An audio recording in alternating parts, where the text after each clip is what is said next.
quel était l'objectif de la signature de cette convention? Alors c'est une première à l'échelle du territoire et c'est extrêmement important pour l'Université de La Réunion que je représente, car cette signature de convention ouvre une nouvelle ère dans le fonctionnement de l'établissement avec un partenariat avec un territoire, une mairie, la mairie de Bras-Panon, avec la CRES également, la Chambre régionale de l'économie sociale et solidaire, pour faire en sorte de développer un laboratoire vivant au sein duquel vont se poser un certain nombre de questions, vont se croiser des regards et surtout vont être amenées différentes solutions qui vont permettre de faire vivre ce qu'on appelle l'intelligence collective, mais ce que j'appelle moi de façon plus familière, le bon sens.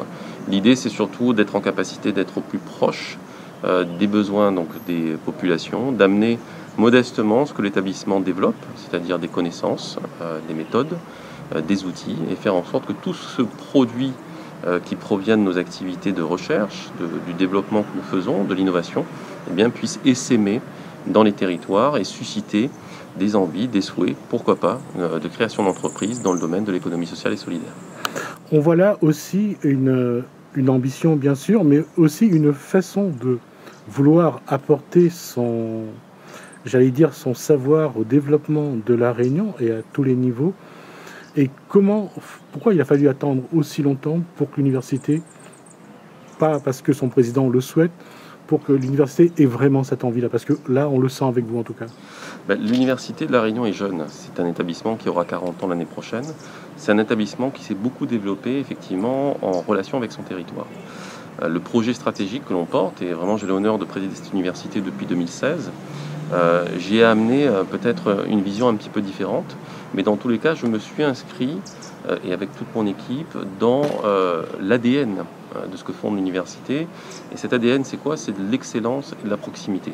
Alors peut-être qu'antérieurement, il s'est beaucoup agi d'un développement structurel de l'établissement pour arriver à une certaine maturité. Aujourd'hui, l'établissement est arrivé à maturité. Et maintenant, l'établissement, je pense, c'est en tout cas la valeur que l'on porte, nous, avec l'équipe qui m'accompagne, c'est de rendre aussi un peu au territoire. L'Université de La Réunion a été un formidable ascenseur social pour beaucoup de personnes de ce territoire. On le sait assez peu. Le maire de Bras-Panon le disait tout à l'heure, c'est entre guillemets un pur produit de l'Université de La Réunion. J'en suis un également, j'ai fait toutes mes études à l'Université de La Réunion et cela montre qu'au sein de ce territoire, si on a envie, si on est motivé, on est en capacité d'aller loin, on est en capacité de réaliser ses rêves.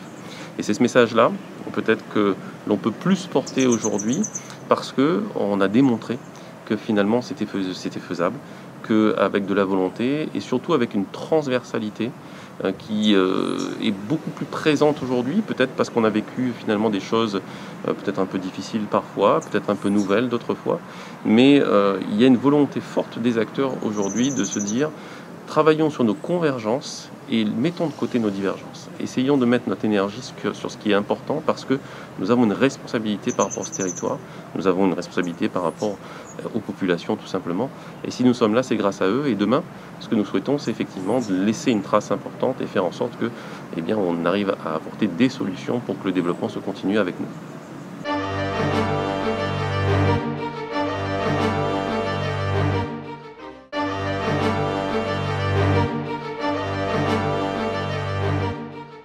Quand on parle de coworking aujourd'hui, pour vous, quelle est la définition aujourd'hui?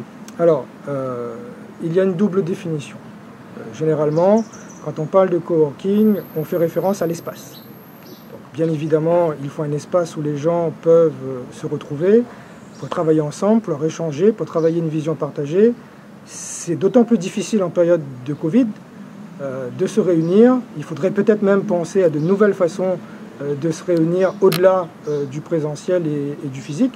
Mais on sait que historiquement, philosophiquement, il est important pour les gens de se retrouver et de travailler ensemble.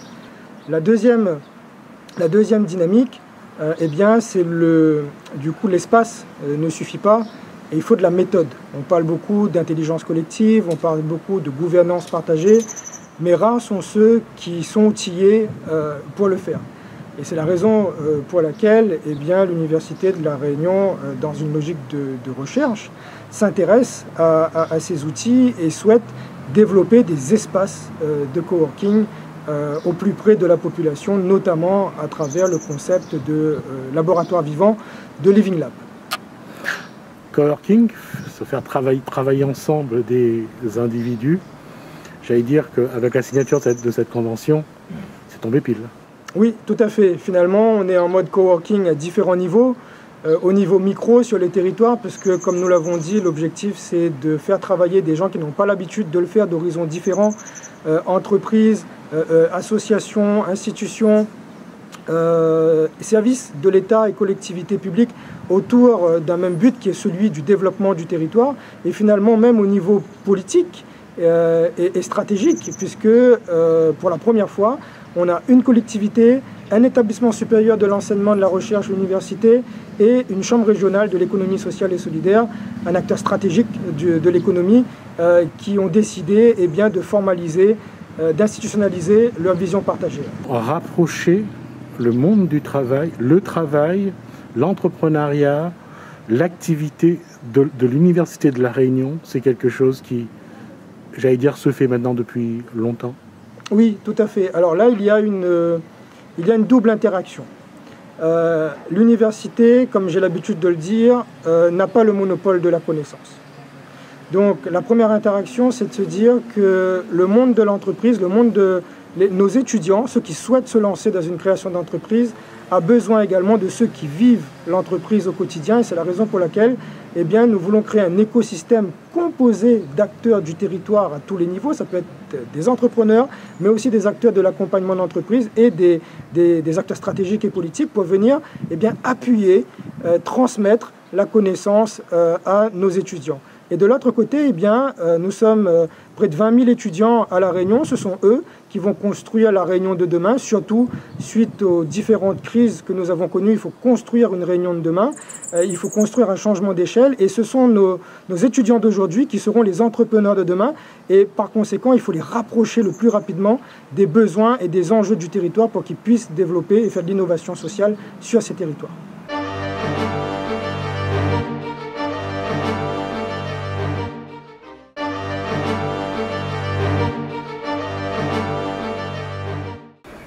En quoi constitue cette signature pour les ateliers de territoire pour Brapanon? C'est une chance pour la ville de Brapanon de pouvoir disposer d'un partenariat avec l'Université de La Réunion, la CRES, de façon à pouvoir accompagner le développement économique et social de la ville de Brapanon dans les perspectives qui sont les siennes.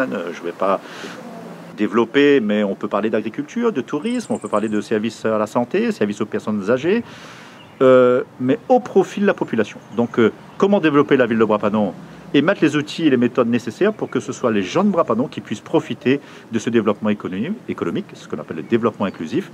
C'est ce à quoi cette convention va tenter de répondre. Comment allez-vous convaincre les Panonnais qui ont des idées, qui ont un savoir-faire, de choisir cette nouvelle méthodologie pour créer son emploi et son activité et son entreprise? Nous allons déjà nous rapprocher de ces personnes, notamment ces jeunes. Le projet, souvent, il existe en la personne. Il suffit de pouvoir la rencontrer et l'accompagner dans le développement de son projet. L'idée, c'est de faire de Brapanon un laboratoire, et comme on dit souvent, un open space, et réunir autour de l'Université de La Réunion, de la ville de Brapanon et de la CRES, la Chambre régionale de l'économie sociale et solidaire, l'ensemble des partenaires qui peuvent apporter à un moment précis une aide, un accompagnement, un conseil à une personne qui souhaite créer son projet d'entreprise. Après avoir identifié les besoins, nous allons mettre en relation ces personnes que nous allons également identifier et l'ensemble des services qui pourront les aider dans leur projet d'accomplissement professionnel. Comment aujourd'hui Brapanon espère justement, avec cette nouvelle vision de l'économie sociale et solidaire, avec une nouvelle méthodologie, comment amener ça sur le territoire? Comment allez-vous convaincre justement cette population qui est, je dirais, plutôt agricole? Comment souhaitez-vous mettre tout ça en place et comment allez-vous faire? Parce que les projets qu'on va présenter sont des vrais projets qui répondent à une réalité. Et cette réalité qui est vécue au quotidien par cette population.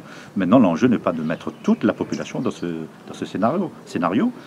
Nous avons un certain nombre de personnes, notamment des jeunes, qui sont volontaires, qui vont être informés et qui, à mon avis, auront leur place dans l'économie de Brappanon. En ma qualité de maire, développer une ville, développer ce territoire, emmener de nouveaux services, emmener une nouvelle population, installer des entreprises, installer des services publics. Mais je le fais au profit de la population de Brappanon, des Pannonaises et des Pannonais. Et que demain, s'il y a valeur ajoutée qui se crée sur la ville, il y a la richesse qui se crée et que de besoins apparaissent, je veux que ce soit les gens de Brappanon qui puissent y répondre. Tant sur le volet de l'économie sociale et solidaire, que sur le volet de l'économie classique. Donc il n'y a pas de rupture. Bien au contraire, la voie de l'économie sociale et solidaire peut être la première porte d'entrée. Et demain, si le besoin se développe et que la personne ayant été dans cette activité comprend le fonctionnement et a envie d'aller plus loin, elle devient le chef d'entreprise plein et entier.